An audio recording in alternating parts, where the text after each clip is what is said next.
Thank you, Madam Speaker. Recently, I heard from Jacqueline, a small business owner in Southeast Texas, and here's what she said. Business owners who want to succeed put their heart and soul into their business. They are the ones who get there at the crack of dawn and leave after everyone else has long settled in for the night. I've been a small business owner, and I know a great many others like me, and nobody did anything for us. We did it ourselves, and the only thing the government did for us was to tax us. Apparently, the president disagrees with Jacqueline's statement. According to the administration, quote, if you got a business, you didn't build that, somebody else made that happen. So the president is inferring, I suspect, that government should get the credit for the success of entrepreneurs. He is wrong, Madam Speaker. People are the reason for American success, not government. Americans have the vision, creativity, and audacity to pursue a dream, not the government. Americans risk their life savings, not knowing what profit they will get back in return for their labor.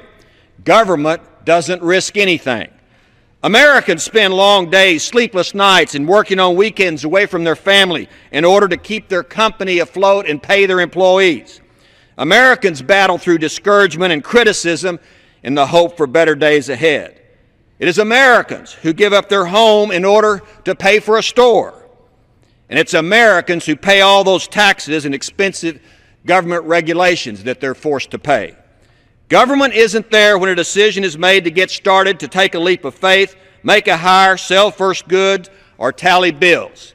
These people pursued their own American dream without government holding their hand. Those believers in big government say that Americans can only be successful if government controls their lives.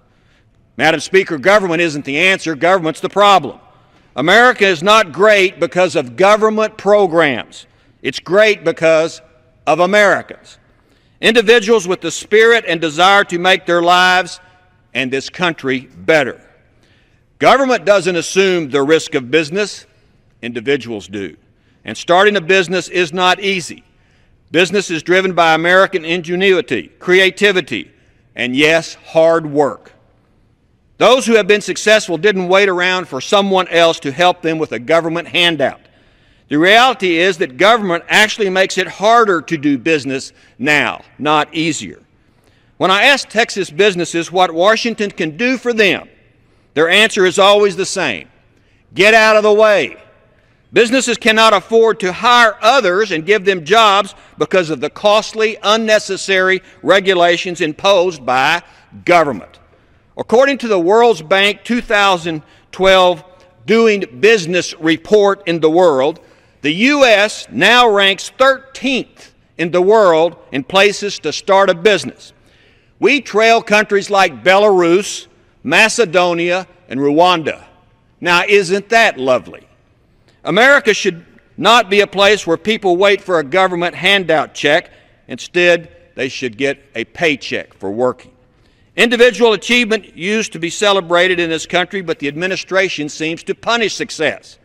And what does the government do when individuals are successful? The government punishes them with taxes. According to the collectivists, their wealth was created by government, and so it belongs to everybody. Sounds a lot like statism to me, Madam Speaker. The idea that citizens should be beholden to the government for everything, and government is worshipped as the savior of us all. That is not the American philosophy. So the policy is, under the status, tax them to death. Madam Speaker, you've heard that statement. If something moves, regulate it. If it keeps moving, tax it. And then if it stops moving, subsidize it. Government is doing all of the above to businesses in this country. And government is also overtaxing those small businesses, keeping 23 million Americans from finding jobs. Madam Speaker, small businesses create most of the jobs in this country. You see, when a small business is successful, it can expand by hiring people. Government doesn't create jobs, people and businesses do. So what next? Are the good days of American exceptionalism behind us? No. Americans are as exceptional as ever before. And it's the government that is our problem. Where I come from, we teach our kids that in this country, no matter who you are or where you came from, hard work and personal responsibility will pay off. In the America I know, people earn their paycheck and don't sit around waiting for a free government check. Small business owner Jacqueline is correct. Individuals, American ingenuity, and free enterprise create success, not Washington. That is the American dream, Madam Speaker, and when you see the President, tell him he's wrong.